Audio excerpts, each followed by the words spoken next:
Now back to something pretty disturbing from the weekend in case you haven't seen it. It just makes you wonder about where the West stands when it comes to terrorism and law and order. There was yet another pro-Palestinian protest in London, and a bloke by the name of Niyak Ghorbani went along and held up a sign saying Hamas is terrorist.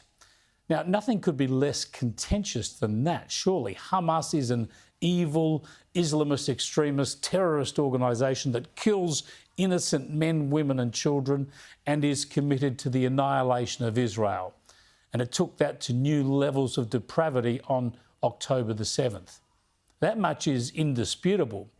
But what this bloke, of course, was exposing is that so much of this debate and so many of these protests actually pretend to be pro-Palestinian, when in practice, they're in fact pro-Hamas.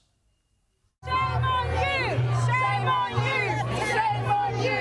Shame on you! Shame on you! Shame on you! Shame on you!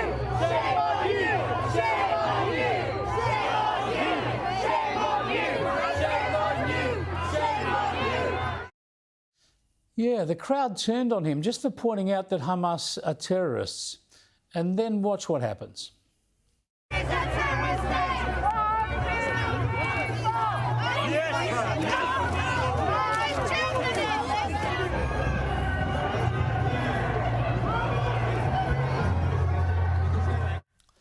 Yeah, you got that right. Ghorbani, the man holding the Hamas is terrorist sign, the one who was attacked, is taken away by the police. He was held down and arrested by the British police. And the police say not because of the sign he was holding, but because of the scuffle. And later, they let him go and they didn't charge him. But this is just typical, isn't it? It's either moral equivalence or blatant anti-Israeli bias, or a desperation not to offend the pro-Palestinian mob, or maybe a combination of all three. On October the 7th, Israel was the victim of one of the most sickening terrorist atrocities in history.